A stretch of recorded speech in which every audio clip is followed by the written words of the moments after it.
We understand that the Israelis provided a heads-up ahead of the Beirut strike. Was a heads-up provided to the United States ahead of the targeting of Haniyeh? So what I can just say, Olivia, is that this is not something that we were involved in, and I'm not going to get into more specific diplomatic conversations beyond that. Okay. And I know that you're not speculating about the fallout from here, but does the U.S. view this as a step as conducive to finalizing a ceasefire deal? Again, I think that's asking me to speculate on something in another way. I'm just not going to speculate on this. We are clear-eyed and focused on what the United States' priorities are and what we would like to see happen, and that is continued focus on the diplomacy. Our team is continuing to work very hard to narrow and close the gaps. We continue to believe a deal is possible. Getting a deal done is of vital importance for so many reasons that I've spent much of this week talking about, whether it be bringing hostages home, whether it's getting an influx of humanitarian aid, being able to partake in diplomacy to get this region out of endless cycles of violence. So for all those reasons and more, this is incredibly important, and we'll remain focused on that. So without looking ahead, looking backwards, how essential had Haniyeh been in these discussions? I mean, we know that ultimately Yahya Sinwar was signing off on decisions that Hamas was making, but how essential was Haniyeh in the discussions to this point? So I'm not going to get into the specifics of that kind of those kinds of negotiations in terms of the pertinent actors and interlocutors. What I can say is through appropriate channels, we have been able to continue to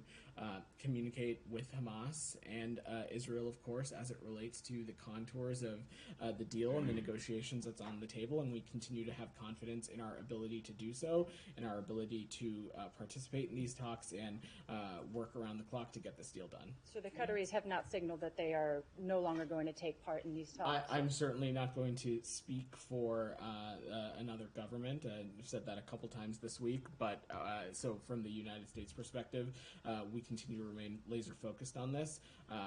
Qatar has been an irreplaceable partner throughout this whole conflict, dating back to even October 7th and beyond, and that continues to be the case. Okay. One more. Sorry. The Supreme Leader of Iran put out a tweet essentially saying it is our duty to take revenge. What does the United States know about possible retaliatory steps taken by Iran or its press? So I'm just not going to speculate on what the Supreme Leader may or may not be referring to, and don't want to speculate on the actions that the Iranian regime may or may not take.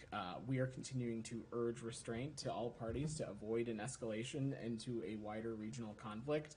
And as the Secretary said in Singapore, the United States was not involved in the attack in Tehran, but the United States, of course, will take every possible measure to appropriately and accurately protect our personnel, our interests in the region and beyond, should we need to. What about those of the Israelis? Is there a commitment to come to Israel's defense? So, you've heard me say this a number of times this week. Our commitment to Israel's security and defending them from malign attacks like those from reckless regimes like the Iranian regime, that is unwavering and ironclad, and that continues to be the case. Israel is, of course, a country that faces a number of threats purely based on just where they are in the world, and so that our security relationship with them is unwavering, our commitment to them is unwavering, but again, I'm not going to speculate on any actions that may or may not happen. Thank you. I have one more on Russia. We'll come back.